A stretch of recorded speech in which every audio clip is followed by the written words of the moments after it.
Animal fans are different than fans of other companies in the fact that they take a lot of pride. When they put on that animal shirt or that animal hat, there's a lot of pride in that. They feel a part of something special. It's not just a logo and, it's pride. They put that on, they go in the gym, and I know that they'll train harder knowing that they're wearing that animal shirt. Someone from overseas actually contacted me through Facebook, multiple times about wanting to travel to the U.S.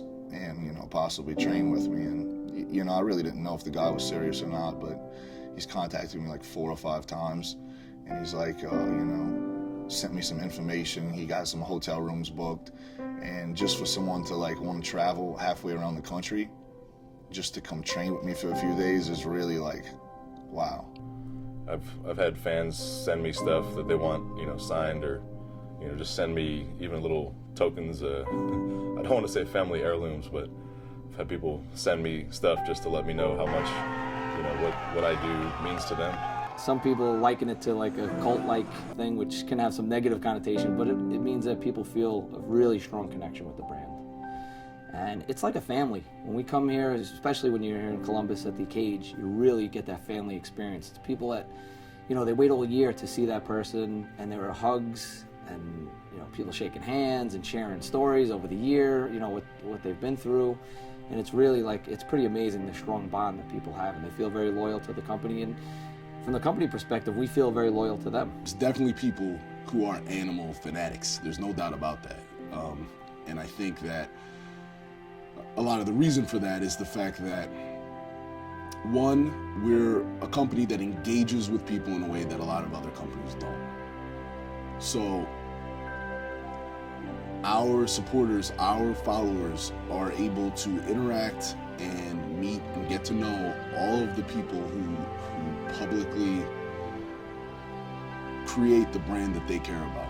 My favorite part of doing these expos and working them is meeting and seeing the consumers. Talk to a lot of these guys online, on social networking, but for me, I like the personal connection. I like shaking a guy's hand, giving a bro hug. That makes me feel good. Talking about their training, finding out their goals, talking about their family, asking how their kids are, their dogs, talking about sports with them. To me, that's the best part of it. Seeing these guys and having a relationship with them, that's the most important thing to me. More than selling a t-shirt, selling some animal pack. That'll happen on its own. I want that personal connection.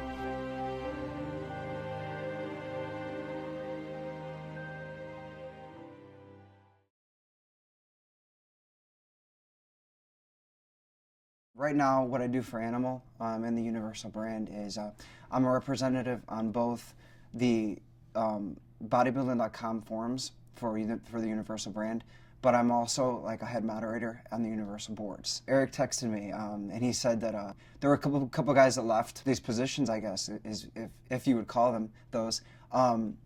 They needed to be filled. They needed guys to step up. And Eric told me straight up, over a text message, he's like, you've been with us for so long, we trust you, we love how you are on the forums, and we really want you to, to fill this role. And I was, again, I referenced that first time in my cage because I immediately started to sweat. It's the company, giving you another role, another important role for them, and it literally is, you putting the company on your back. I have not dealt with the company directly so much as I have just the athletic side. I would maybe like to a little more. If there's ever anything that these guys need, I think that they know now that they can come to me because I'm always going to be at things like this. This year helping set up behind the scenes, that was really the only thing that I've really dealt with so far. I do my best to go to all the ABCs I can, and that's, I think, kind of where I start now, and I can grow with the company just in whatever direction they need, kind of as a rep, just taking orders as it comes with, whatever it may be.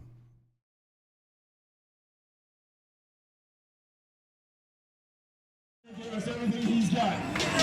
He promised us something special. Let's give a little bit back to him. Let's go. Get up.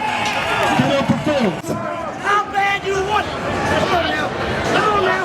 Guys, let's get behind him here. He's got 700. He's going to do as many reps as he can. Let's go, Jerry. Set the pace for Cade. Come on. You know what you got to do. 10 reps. Let's get behind them, folks. 750. All right, here we go. 655 is the top set. Let's get behind them, folks. Let's make some noise. 655. You don't see us every day. All right, people, let's get behind them in the cage. Burning hot, about the best at 600 pounds. Let's go. This ain't no little thing. Let's make some fucking noise. Let's go, keep it up. 835, let's get it up for Brotherhood. Let's go now, Brent. 550 pounds for Adrian Larson. Get it up. Let's go, Adrian. Come on, man. This is what you came for. This is what you're here for. Your time.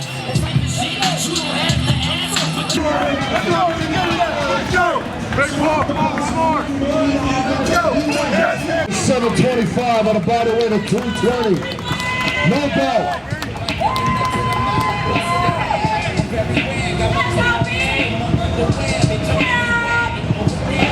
Let's go, let's get up 630 pounds on the ball for Richard Hawthorne. Let's go.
Honestly, any really passionate pursuit that an individual takes on can be a lonely endeavor sometimes. And I think the thing that makes Animal special and sets Animal apart is the fact that we welcome to our dinner table all of these people on their own different unique journeys.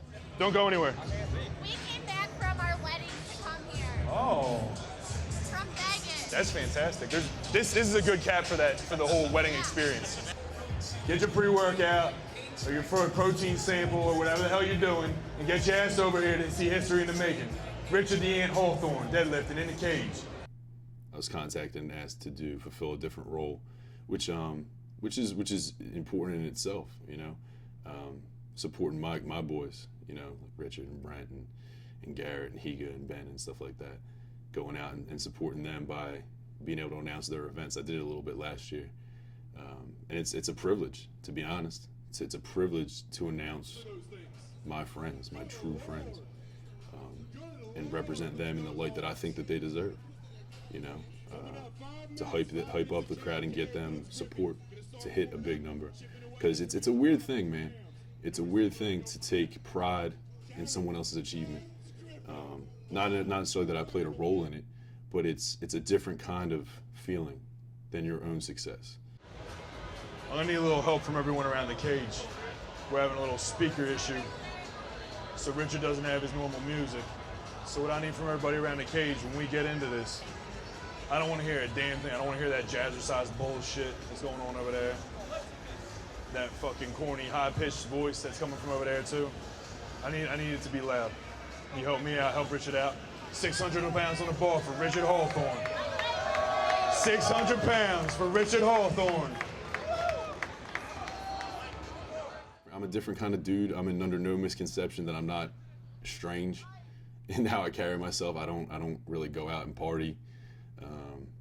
I have different views on different kinds of things. I'm an odd dude, and not that I need to surround myself with different kind of people, but people that respect your nuances, I guess I would say.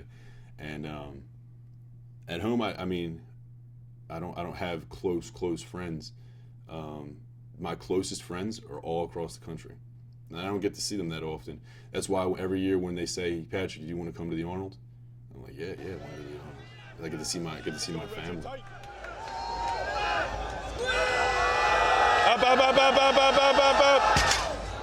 Up. Big round of applause for Richard Hawthorne at 130 pounds.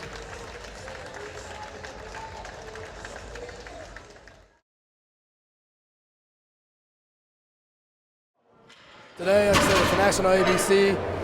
This is, an every year thing. It's the biggest part of the weekend, I think, for the Arnold. Everybody looks forward to coming in and training, pros and bros. It's just me personally. Big Brent Willis is over there giving everybody deadlift tips.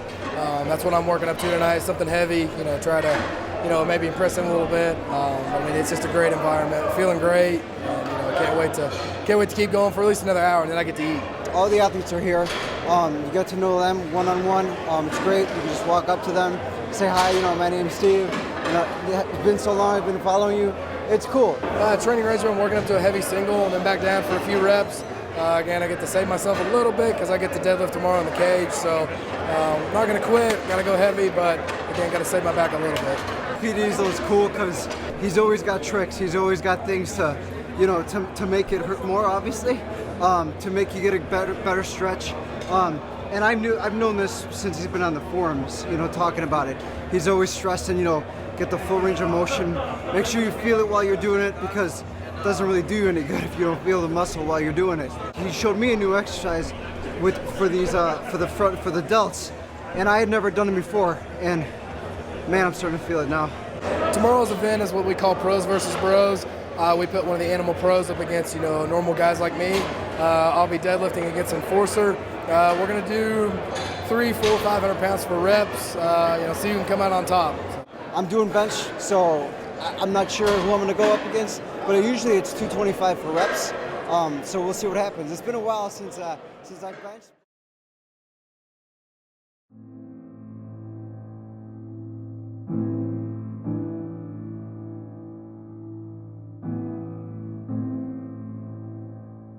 Comparing this year to last year, I was 50 pounds heavier, and I dropped up 50 pounds this year, and that's just from diet, that's just from training, and that's also from, you know, of course you need cardio, but it's from the boards, it's from the forums, it's from talking to the guys on there.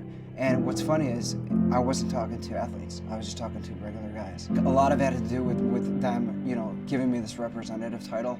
It's like, okay, well, now that I'm a representative, and like you said, now that I'm like a bigger part of the company, you have to do something for yourself to show that you, in my mind, I felt that I needed to, like, you know, show that I belonged here. So I was like, okay, I'm gonna take everything that we've always preached, put it into my life, you know, not stressed out about work, not stressed out about, you know, I guess real life stuff, and just focus on my training and see what I can do.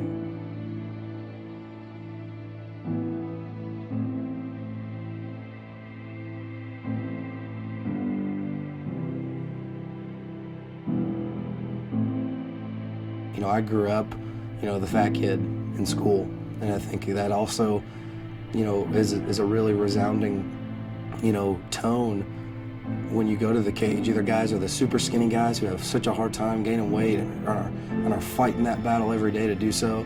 Then you got guys who really struggle to lose the weight, and we all have that self-image that comes, you know, from being maybe made fun of, you know, and picked on. And that's kind of how I grew up, and that, you know, made me want to be stronger and to be better. And now it's come to where, you know, my workouts revolve around my daughter. You know, she's almost 2 years old and she's my world. And, you know, I want to be stronger for her. I want to be able to protect her and take care of her. And the weight room is part of that. I want to be better. I want to live longer. I want to be, you know, I want to be dad. And I want to be a dad that she can look up to, you know, and say, you know, the famous title that I can't wait to hear is, "My dad's bigger than your dad."